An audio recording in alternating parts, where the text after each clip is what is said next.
Assalamualaikum warahmatullahi wabarakatuh. Kembali lagi di Lesehan Education. Oke, teman-teman, sudah lama sekali tidak mengupload video di YouTube Lesehan Education ya, teman-teman ya. Oke, hari ini teman-teman kita akan membahas tentang nilai SKD 2023 dan juga tes SKD 2024. Jadi teman-teman yang akan menghadapi seleksi CPNS tahun 2024 dan ternyata kemarin tahun 2023 itu sudah mengikuti, maka di sini teman-teman harus menyimak video ini sampai selesai.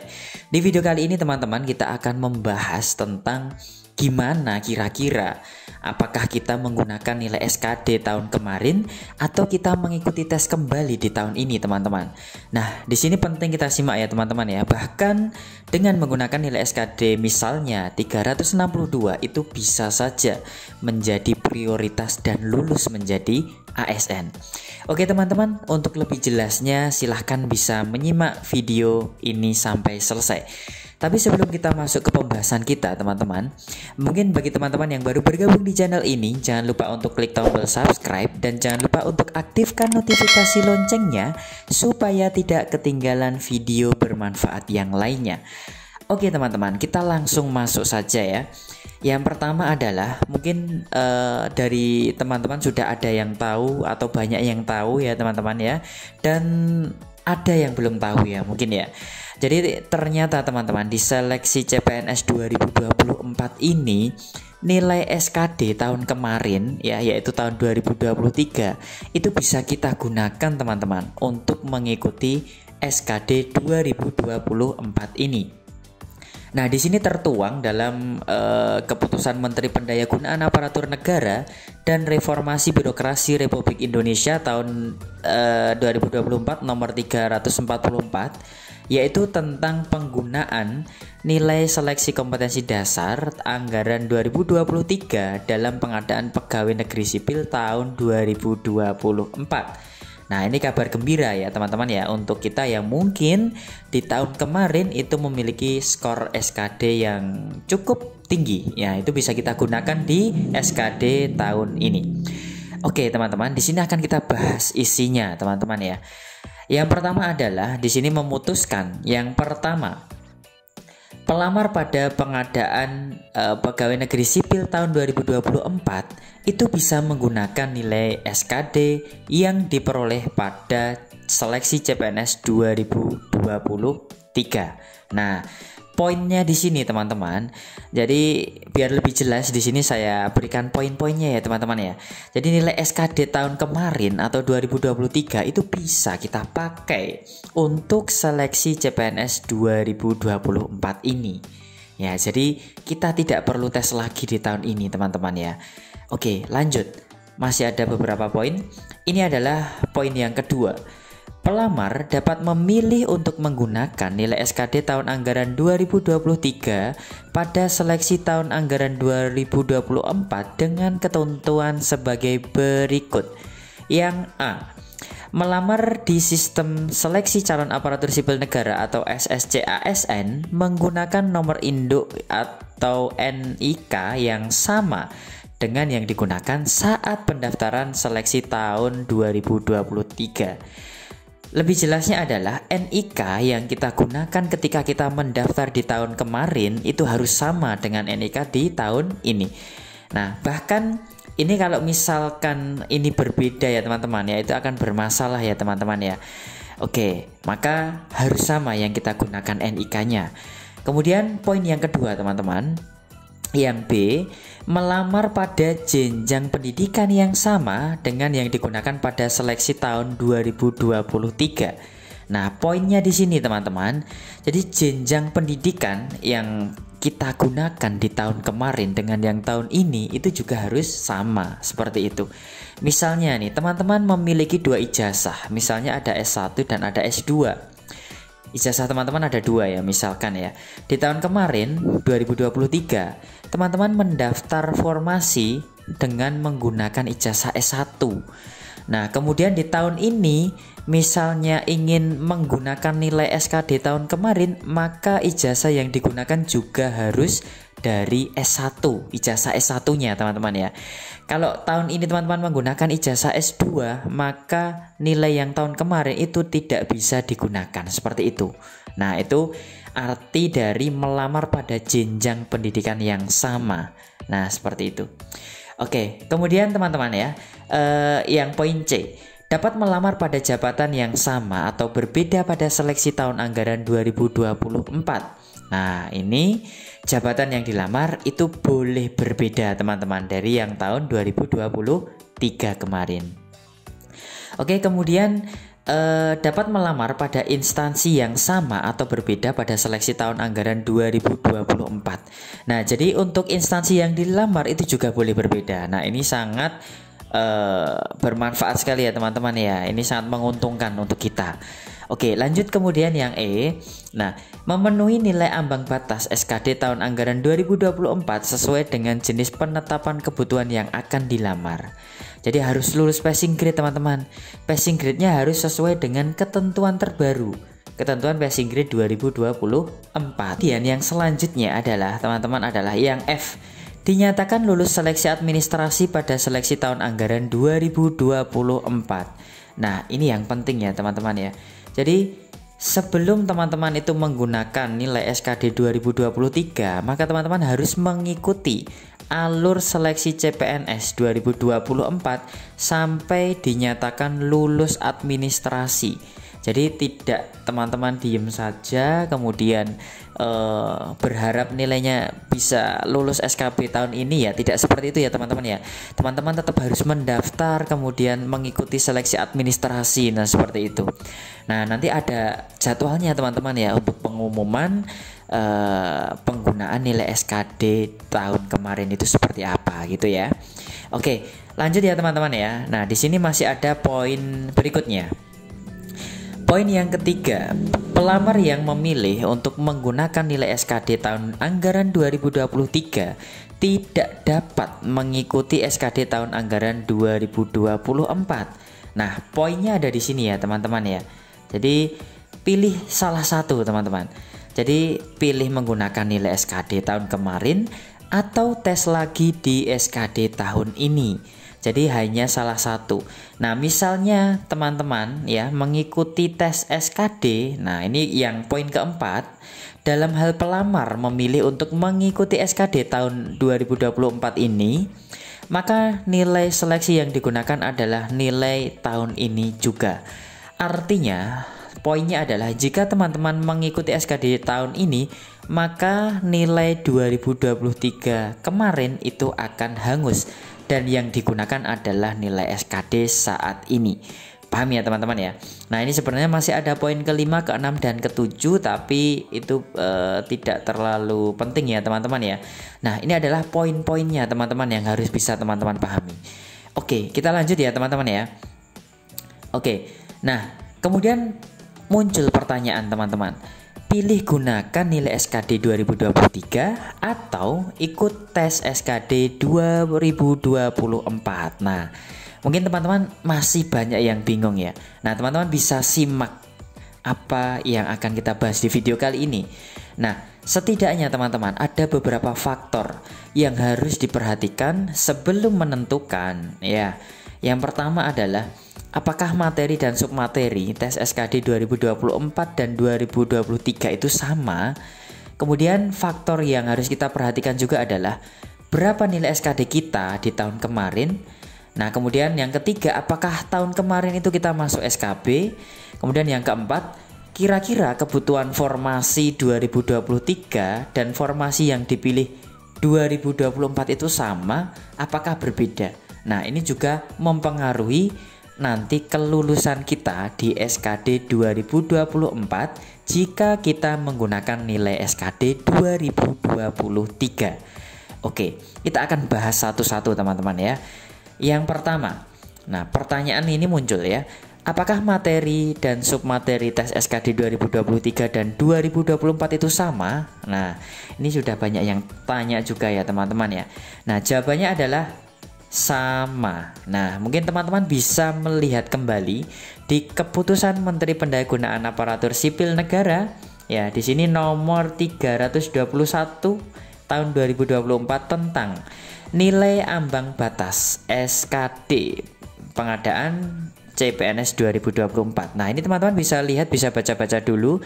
Nah, di sini tentu saja saya sudah membaca ya teman-teman ya, di keputusan menteri ini bahwa ternyata kisi-kisi ya atau materi ya atau submateri dari SKD tahun kemarin dan juga tahun ini itu adalah sama. Masih TKP, TWK, TIU. Submaterinya juga masih sama. Submateri-materi dari TIU, TKP, TWK itu juga masih sama. Oke, jadi untuk poin yang pertama mungkin tidak perlu kita permasalahkan ya teman-teman ya. Tapi ya kembali lagi ya teman-teman ya, di tes CPNS tahun-tahun kemarin ya, itu terkadang yang susah itu TWK-nya, terkadang yang susah itu TKP-nya, terkadang TIU-nya susah. Jadi tiap tahun itu bisa berbeda-beda. Nah, itu juga mempengaruhi teman-teman. Nah, itu yang tidak bisa kita tebak ya teman-teman ya. Nah, asumsi kita adalah ya tingkat kesulitan di tahun ini sama dengan tahun kemarin. Nah, asumsi kita kan seperti itu. Oke, jadi untuk poin yang pertama ini tidak perlu kita permasalahkan ya teman-teman ya. Oke, sekarang kita lanjut ke bagian berikutnya. Ya, bagian yang kedua. Berapa nilai SKD kita di tahun 2023? Nah, di sini pertanyaannya. Nah, jika nilai SKD kita tinggi di tahun kemarin, maka kita bisa menggunakan nilai tahun kemarin untuk menggunakan menggunakannya dalam seleksi 2024 ini.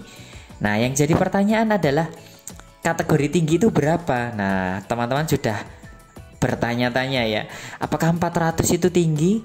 Apakah 410? Apakah harus 450? Ataukah 380 itu bisa menggunakan nilai tahun kemarin? Nah, tentu saja ini berbeda-beda ya teman-teman ya. Tiap formasi, tiap instansi, tiap daerah itu berbeda-beda. Nah, tiap prodi yang kita miliki, yang kita gunakan untuk mendaftar di tahun kemarin itu tentu saja berbeda-beda.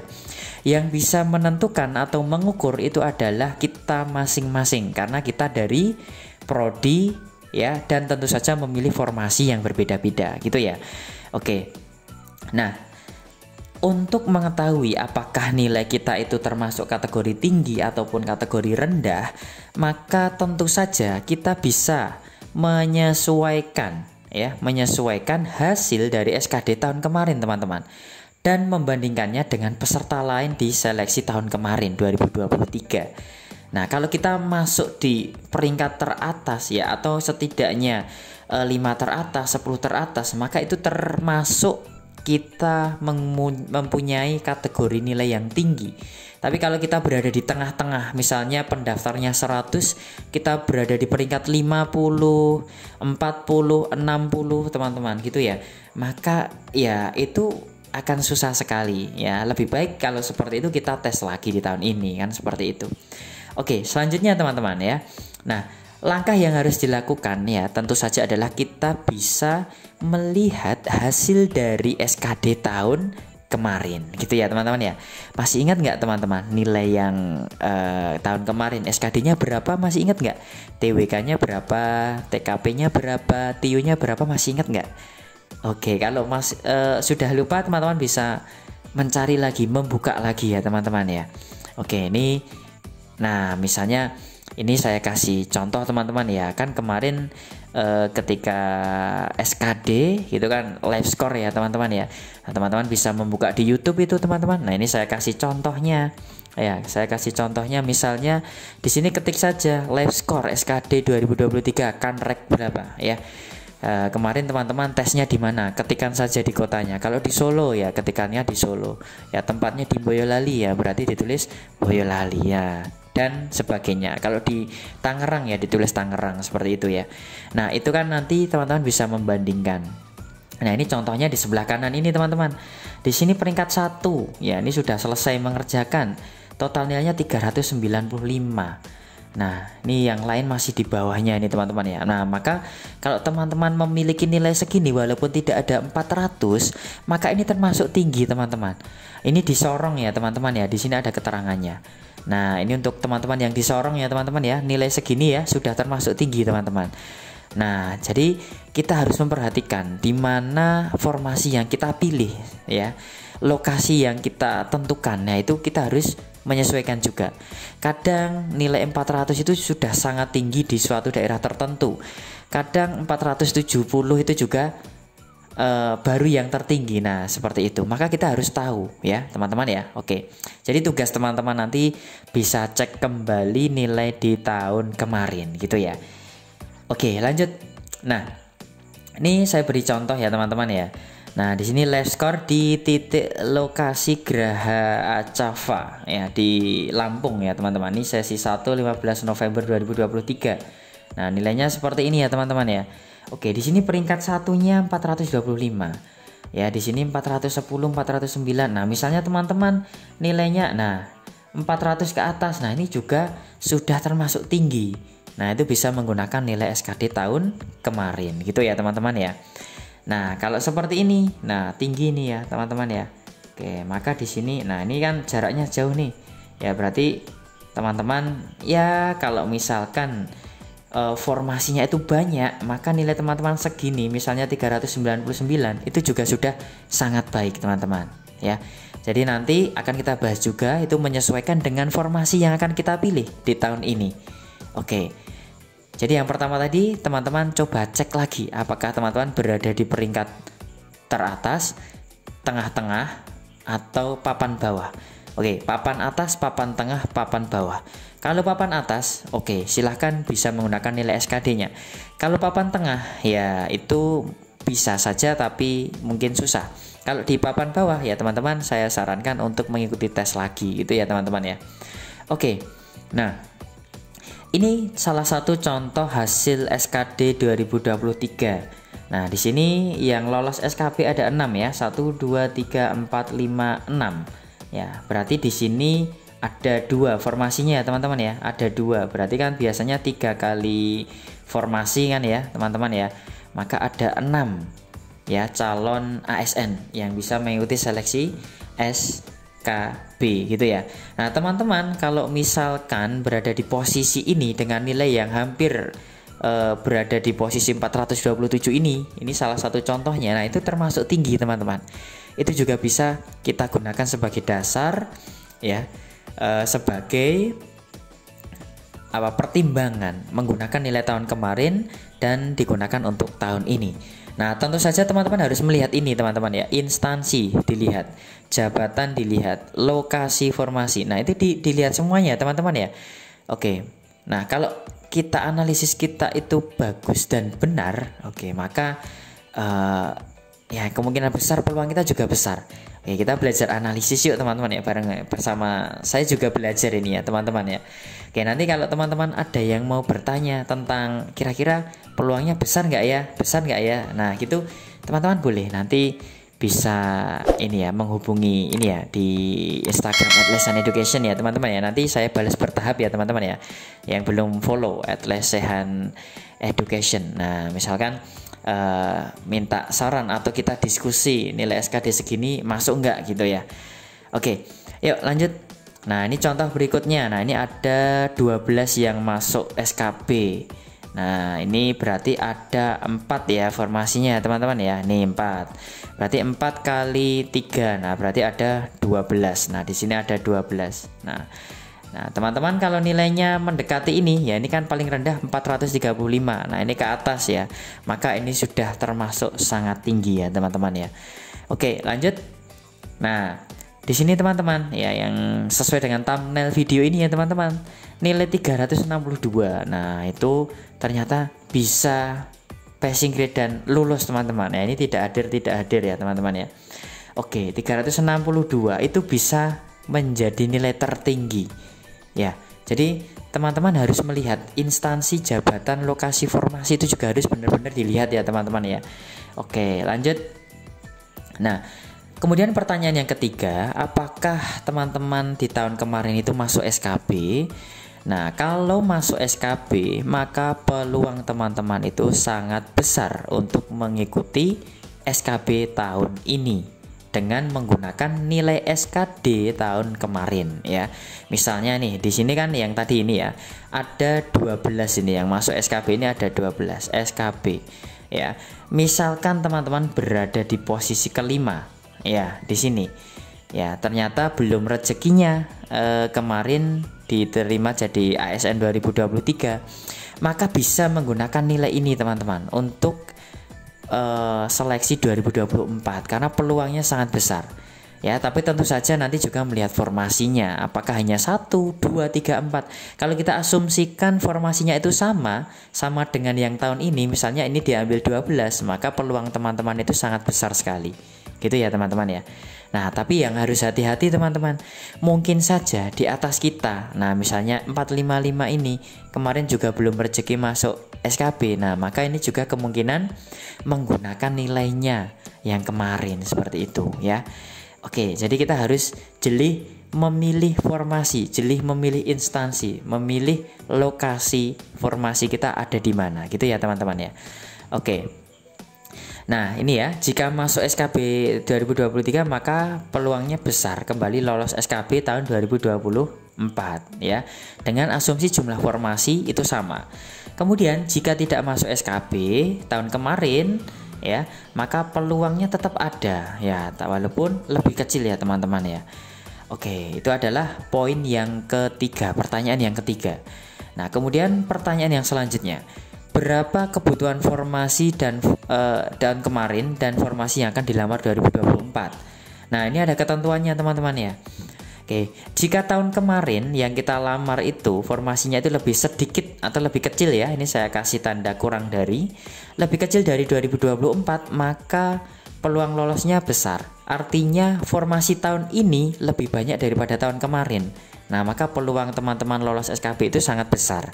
Kemudian kalau misalkan sama, ya berarti harus melihat faktor lain tadi ya, seperti kemarin nilainya gimana, lokasinya gimana, instansinya gimana. Nah, itu juga harus kita lihat. Nah, kemudian yang selanjutnya adalah kalau misalkan tahun ini formasinya lebih sedikit dari tahun kemarin, walaupun kita itu lolos SKB, nah itu juga mungkin kita agak susah ya teman-teman ya. Ya, misalkan tadi ada 4 formasi tahun kemarin ya, ada 12 yang tahun kemarin SKB ya, berarti ada 4 yang diterima, yang gagal 8 kan gitu kan, yang tahun kemarin misalnya. Kemudian tahun ini hanya 1 formasi ya, kalau 1 formasi berarti ada 3 saja ya. Kalau kita di peringkat 8 misalnya, nah itu sangat berat ya teman-teman ya. Oke, itu adalah pertanyaan yang keempat. Oke, itu ya teman-teman ya.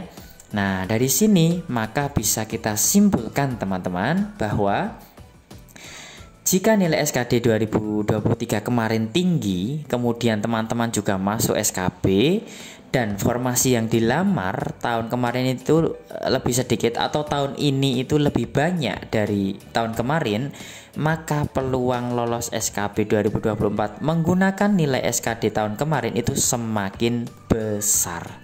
Gitu ya teman-teman ya. Jadi kalau diminta berapa persentase lolosnya, ya kita tidak tahu. Kita kan tahun ini juga nggak tahu teman-teman, pelamarnya ada berapa gitu ya. Kemudian apakah submateri apa soal-soal SKD-nya apakah lebih susah, apakah lebih mudah gitu ya.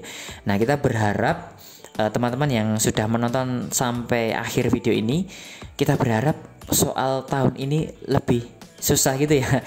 Enggak ya, lebih mudah apa lebih susah ya, semoga sama saja gitu ya, biar adil ya teman-teman ya. Oke, nah gitu ya teman-teman, mungkin itu saja video kali ini, semoga bisa bermanfaat. Oke, di sini ada sedikit tambahan teman-teman ya. Nah, di sini Lessan Education itu membuka program Fokus TIU ya, Fokus TIU untuk teman-teman yang mungkin TIU-nya masih lemah, hitungannya masih lemah. ProfTIU, program Fokus TIU Lessan Education. Nah, ini sudah dibuka pendaftarannya teman-teman 1 sampai 11 September 2024. Nah, di sini biaya normal 110 ya teman-teman ya. Kemudian spesial 25 pendaftar pertama. Oke, untuk teman-teman yang menonton video ini sampai akhir bisa screenshot bagian slide ini, kemudian teman-teman kami kasih biaya yang ini. Oke, walaupun 25 pendaftar itu sudah tertutup, tapi teman-teman yang screenshot bagian video akhir ini kemudian mendaftar Prof TU, saya kasih spesial. Oke, ini yang 100.000. Oke ya teman-teman ya. Dan untuk yang alumni 80.000. Nah, ini bisa teman-teman baca ya teman-teman ya. Kita akan kupas tuntas materinya, soal SKD dari konsep dasar. Kita juga bahas materi dan soal dari FR dan kisi-kisi. Ya, kita ada 10 pertemuan teman-teman menggunakan Zoom meeting. Adalah paket latihan soal, kemudian rekaman atau record bisa dilihat kapan saja. Jadi kalau teman-teman berhalangan hadir, bisa melihat videonya kembali, rekamannya kapan saja. Ada grup diskusi teman-teman. Kemudian di akhir kita ada tryout full materi TU-nya ya. Kemudian materi akan kita berikan juga teman-teman, nanti akan kita upload di drive dalam bentuk PDF. Nah, kurang lebih jadwalnya seperti ini, dan ini bisa berubah sewaktu-waktu ya teman-teman ya, sesuai kesepakatan. Materi yang akan kita bahas adalah ini teman-teman ya. Mulai dari konsep dasar hitung cepat, analogi, silogisme, deret angka, penalaran analitis, perbandingan kuantitatif, soal cerita, figural, hubungan X dan Y, dan tryoutnya semua materi. Oke teman-teman, mungkin itu dulu video kali ini ya. Teman-teman silahkan komen di kolom komentar. Kira-kira setelah ini kita bahas soal lagi, kita bahas tentang apa teman-teman.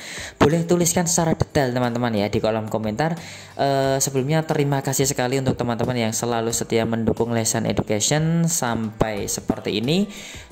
Kalau tidak ada teman-teman, maka Lesson Education itu juga tidak ada manfaatnya gitu ya. Oke, itu dulu mungkin ya teman-teman. Dukung terus channel ini, jangan lupa untuk klik tombol subscribe dan jangan lupa untuk aktifkan notifikasi loncengnya supaya tidak ketinggalan video bermanfaat yang lainnya.